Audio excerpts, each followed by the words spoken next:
L'accord comprend 12 avions de guerre Super Tucano A-29 et des armes. Au total, le Nigeria dépensera près de 600 millions de dollars sur l'achat, qui comprend également l'entretien. Des représentants des forces aériennes nigérianes et américaines se rencontreront début janvier pour discuter de la livraison anticipée des avions. Le Nigeria devrait signer un accord d'achat et effectuer des paiements avant le 20 février.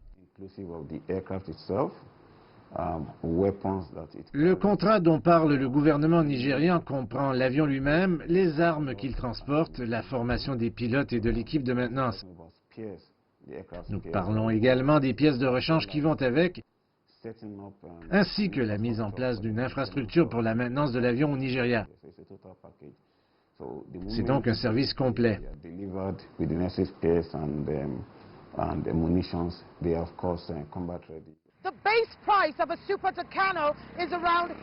Le prix de base d'un Super Tucano est d'environ 10 millions de dollars. 12 d'entre eux ne coûteraient que 120 millions de dollars au Nigeria.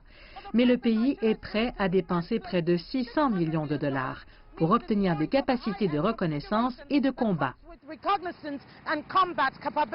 Les États-Unis avaient précédemment suspendu un accord pour fournir des avions et des armes au Nigeria en raison de violations des droits de l'homme.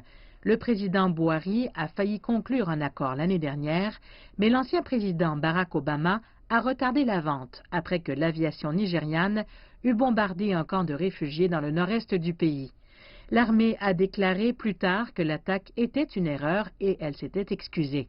Les forces armées nigérianes ont également enquêté sur des cas de violation des droits de la personne soulevés contre elle et surtout ce qui semble lui avoir valu une certaine confiance. Mais quel avantage a l'armée contre Boko Haram avec ses nouveaux avions et ses armes? C'est un avion qui utilise des munitions de grande précision, ce qui signifie que les missions visant certaines cibles seront plus efficaces. C'est aussi un avion qui vient avec des systèmes avioniques modernes. Les pilotes seront beaucoup plus à l'aise et il a aussi un certain nombre d'avantages. Sans doute que l'arrivée de l'avion Super Tucano annonce de bons présages pour l'armée de l'air nigériane. Les insurgés de Boko Haram continuent de poser des problèmes de sécurité dans le nord-est des années après que le gouvernement eut déclaré que les insurgés avaient été techniquement vaincus. Les États-Unis considèrent que vaincre Boko Haram représente une étape stratégique dans la lutte contre l'extrémisme en Afrique de l'Ouest et au Sahel. Une force modeste a été déployée pour mener une formation et fournir un soutien de surveillance contre Boko Haram. Le président Trump s'est engagé à intensifier l'aide militaire pour lutter contre l'extrémisme dans la région où ce phénomène s'est aggravé depuis des décennies. Boko Haram est accusé d'avoir tué des dizaines de milliers de personnes et causé le déplacement de plus de 6 millions de personnes dans le bassin du Tchad.